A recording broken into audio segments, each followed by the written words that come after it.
Oi, gente, tudo certinho com vocês? Comigo tudo quente. Gente, o calor aqui na Bahia está que tá. Bom, meus amores, eu quero falar com vocês nesse momento que eu vim gravar esse vídeo que era pra ter feito há muito tempo. Só que sabe quando você fica tipo bela adormecida? Pois é, gente, eu fiquei tipo bela adormecida. Eu esqueci, eu parei no tempo e não gravei o vídeo. Pra mim, pra aqueles que não sabem como é a minha vida não é e nunca foi um morango, tá certo? Bom, gente, eu tenho vontade na hora de chegar aqui, sabe? Contar tantas coisas que já passaram na minha vida, tantas coisas que já aconteceram, mas a gente às vezes precisa se resguardar de certas coisas. Mas hoje eu quero falar assim, a vida não é um morango, a minha também não é, e se for um morango é daqueles bem azedo. Então, gente, espero que vocês gostem do vídeo. Eu vou fazer o vídeo em pé dessa vez, porque tá muito quente, muito quente, muito quente. Eu botei uma roupa, aí já tirei a roupa, já tomei banho, aí botei essa blusa e botei um pijama pra gravar esse vídeo pra vocês. Bom, meus amores, eu queria chegar aqui, fazer um vídeo glamuroso, cheio de dedos e mãos, unhas feitas, que nunca mais eu fiz, meu alicate quebrou e eu nunca lembro de comprar. Gente, nunca lembro. Vamos lá, Sula do céu. E pra completar, gente, tô com sinusite, febre e calafrio. É, moleque, só vive doente. Bom, meus amores, não é isso aí. O vídeo não é pra falar sobre as doenças, mas pra falar da minha vida.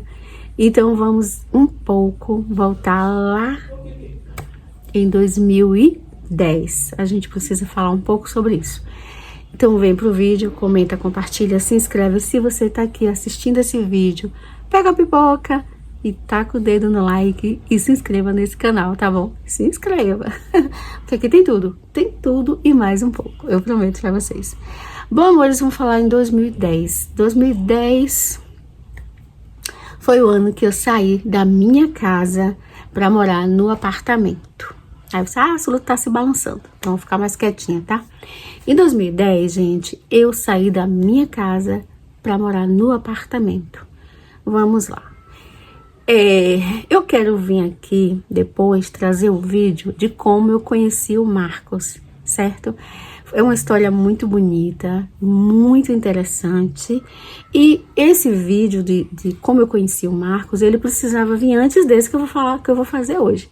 Mas como eu resolvi fazer esse hoje, vamos fazer esse. Depois eu conto como tudo aconteceu na minha vida. E para vocês verem que palavras têm muito poder. Isso eu digo com toda certeza. Bom, meus amores, então sim, quando eu saí da minha casa para o apartamento, eu estava com 7 meses de gestação. O Miguel é o meu segundo filho do relacionamento, né? Segundo relacionamento. O primeiro eu não casei, o segundo união estável, mas pretendemos fechar aí, resolver essas questões aí, tá certo? Se Deus quiser. Bom, então o Miguel é o filho segundo, do segundo relacionamento. E quando eu saí de casa, da minha casa para morar, para eu e o Marcos morarmos juntos, eu já estava com 7 meses de gestação. E aí, gente, o que aconteceu? Eu estava com obesidade. Quando eu mudei pro apartamento, que ele era um lugar assim único, eu não tinha vizinho de um lado, não tinha vizinho do outro, nem na frente, nem atrás. Eu me senti meio que confortável com tudo isso, porque eu estava muito gorda, não queria que as pessoas me vissem. Quando eu via alguém conhecido, eu fazia de tudo para que a pessoa não me notasse, né? Meio impossível, porque eu tava muito acima do peso mesmo. E eu acho que a questão foi mais essa, porque quem me conheceu, gente, sabe que eu tive um biotipo totalmente magro, tá? Eu pesava 45, 47 e 49 quilos. Eu ficava nessa balança aí, entre 36 e o 38. Eu nunca cheguei nem a usar 40 toda a minha vida, né? Antes de tudo isso. Depois que eu tive o primeiro filho, sim, eu aumentei de peso e fui para o 44, 42. Mas, gente, pode acreditar, depois que o Miguel nasceu, eu fui para os 52. Sim, 52.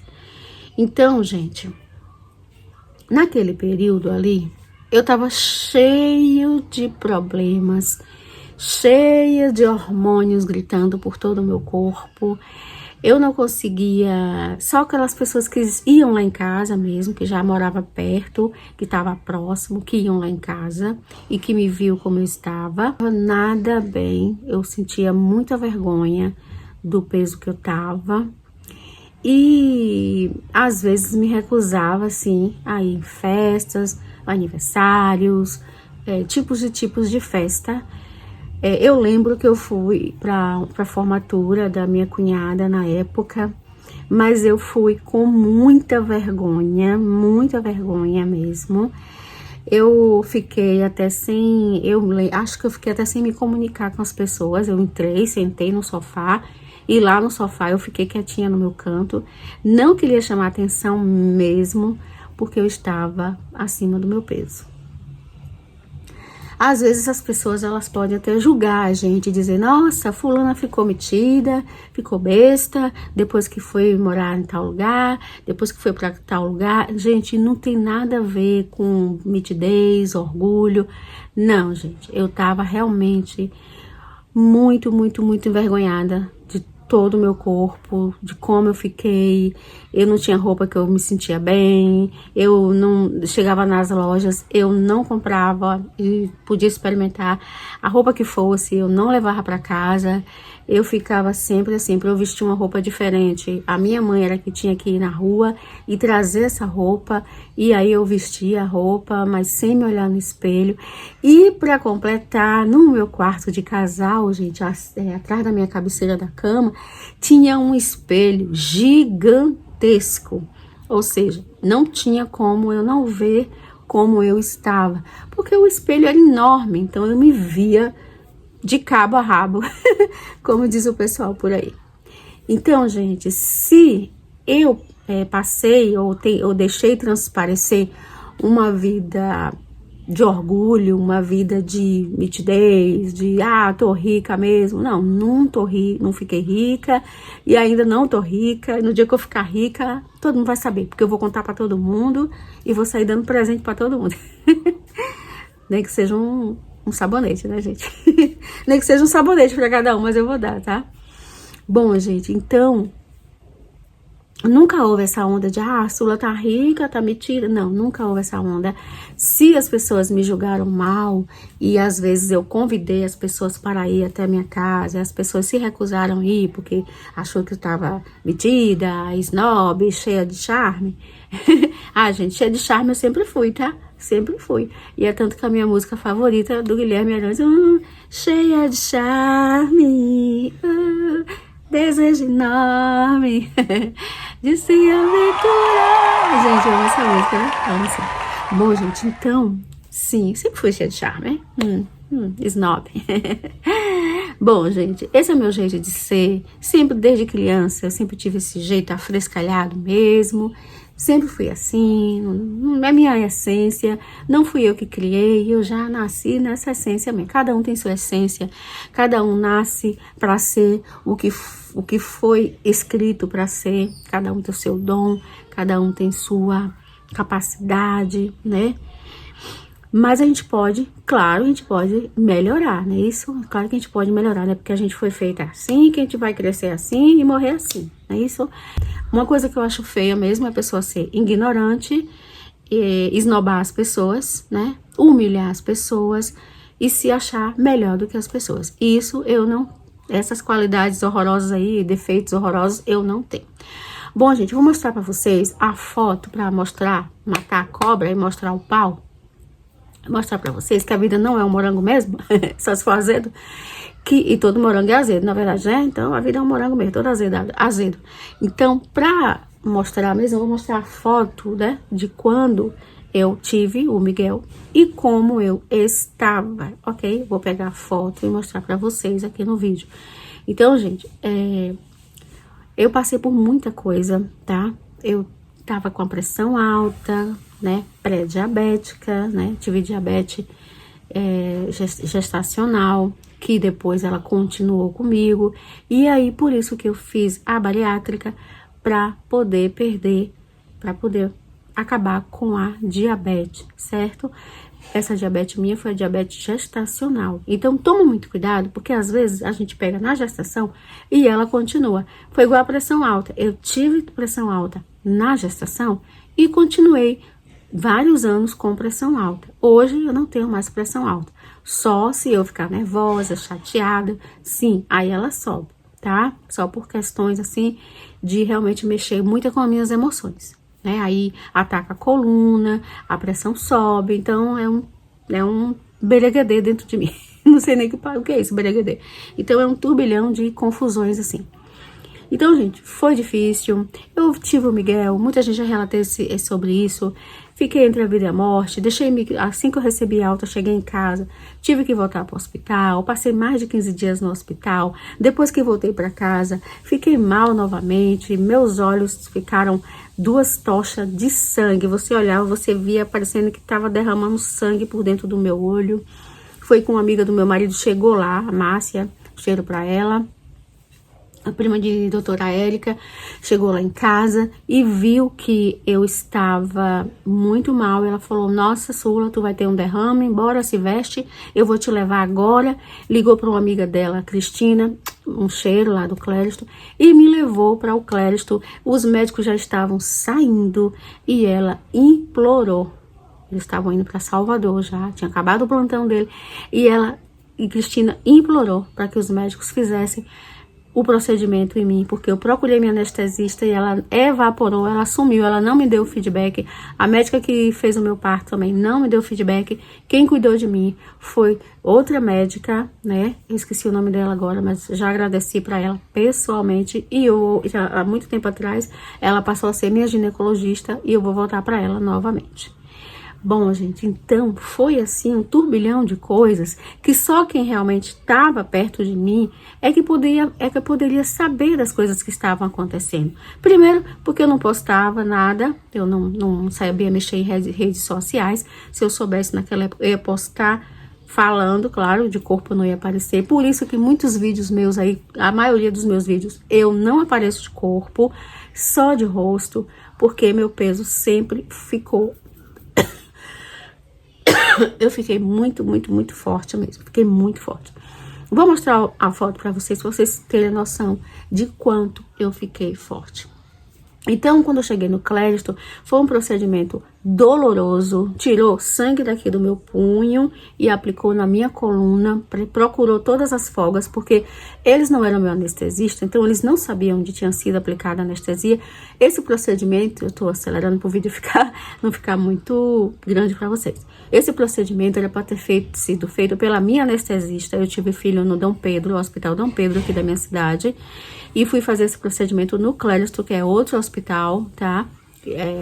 Então, eles não sabiam. Então, teve que furar todas as minhas costas, né? Todos os lugares para procurar a folga. E aplicou. E nisso, gente, minha perna paralisou. Eles colocam soro. Esse soro, ele é amarelo, sabe? Um amarelo cor de xixi. Cara, esse é o pior soro da sua vida. Parece que tá entrando 2 barras de ferro dentro das tuas pernas e você pensa que ficou paralítica. Você não consegue levantar a perna da maca.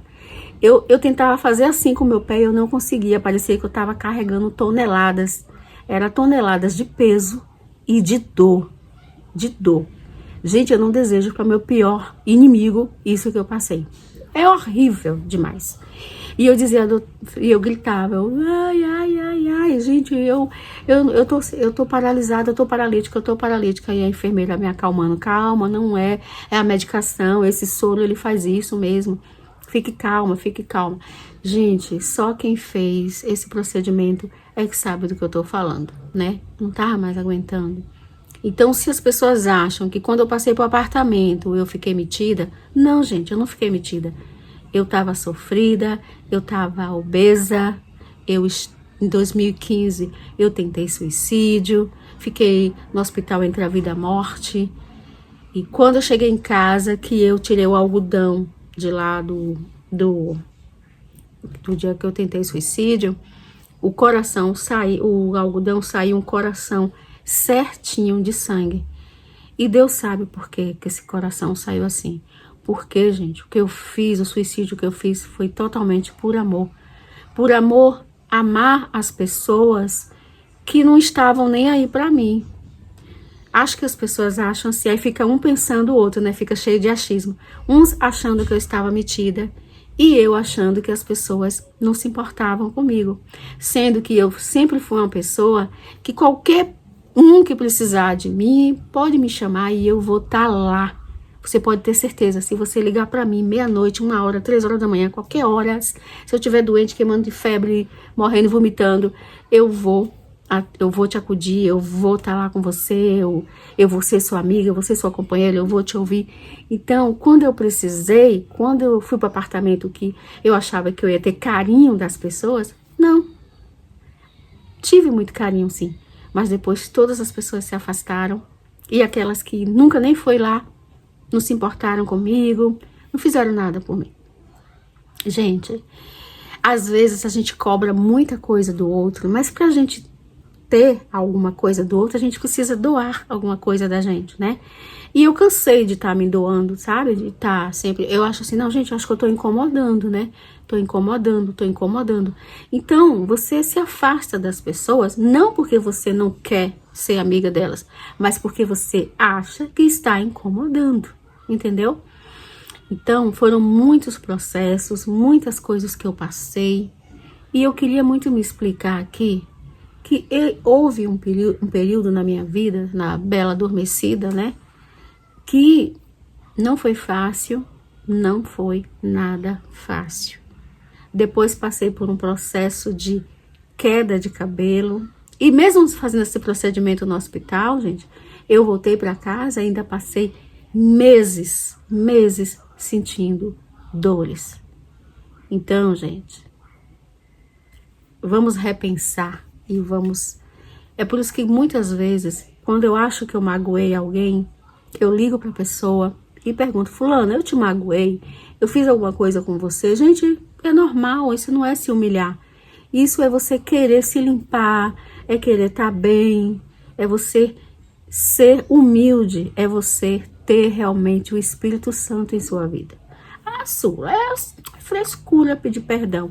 Isso é coisa de gente fraca, não. Pedir perdão é coisa de pessoas que são humildes de coração. São pessoas que têm o Espírito Santo. Vou pegar a foto, senão vai acabar o vídeo e eu não mostro pra vocês. Então, espera só um minutinho que eu vou mostrar pra vocês como a Bela Adormecida ficou, tá certo? Pronto, gente, fui pegar o álbum pra mostrar pra vocês. Eu espero que não faça brilho. Vou mostrar pra vocês como a Bela Adormecida ficou. Aqui eu já estava na sala para fazer a cirurgia, né? Aqui eu já estava orando, falando com Deus, pedindo direção, pedindo socorro bem presente na hora da angústia. Porque antes de estar aqui, quando a obstetra falou assim, e aí, a gente chama quem agora? A anestesista, ela falou, chama a gorda primeiro. Ou seja, você tá totalmente destruída e o próprio médico, né, não teve um pingo de compaixão por você. Aqui o Miguel já tinha nascido. Eu sempre costumo falar, gente, que nos 2 partos que eu tive do Miguel, do Robert, né, e do Miguel, eu sempre digo, eu fui tratada igual uma presidiária, igualzinha. Eu nunca fui presidiária, não, mas eu já vi muitos filmes sobre presidiária e eu digo com todas as letras, a gente é tratada com desdém. Eu já até conversei com um médico, um amigo da família, né, sobre isso. E ele falou que a gente pode sim processar né? Porque naquele momento ali, gente, o que a gente mais precisa... As pessoas, gente, infelizmente, né? Infelizmente, né? As pessoas, elas têm o sexo como algo feio, como algo ceboso, como algo criminoso. Por isso que quando você vai, né? Quando você vai ter um filho, o que é que elas fazem? Elas te humilham. Aí, se você grita um pouquinho, eu nunca gritei, tá? Mas se você já vi muitas pessoas relatarem que gritaram e elas falaram que na hora de fazer, nego não gritou, e na hora de parir, nego fica com frescura. E o médico falou, né? O médico falou que a gente pode sim processar esse tipo de comentário, porque o parto é um momento bem delicado na vida de uma mulher. Muitas vezes a pessoa engravidou sem planejamento, né? Que é mais difícil ainda, que quando você planeja, você já sabe, mas mesmo assim, você tem que ser bem tratada também. E sem planejamento, né? Muitas pessoas chegaram ali sem planejamento. E ainda tem que estar ouvindo. Às vezes já teve uma gestação totalmente criticada por vizinhos, pela família, pelo pai, pelos amigos. E ainda chega no hospital, o médico que deveria ter empatia, ela tem antipatia. E te julga, né? Por você estar colocando uma vida no mundo que está na Bíblia, foi decretado por Deus, é um direito, é uma lei. E a gente tá aqui, né, nesse mundo para viver, não é isso? Bom, meus amores, o vídeo foi esse, espero que vocês gostem. E até o próximo vídeo, que é contando sobre como eu conheci o Marcos. Vocês vão amar, tenho certeza. Tchau, gente, até o próximo vídeo. Fui! Beijo, não esquece. Se inscreve no canal, comenta e compartilha. Um cheiro, um beijo, um queijo. Tchau, obrigada por tudo. Fui!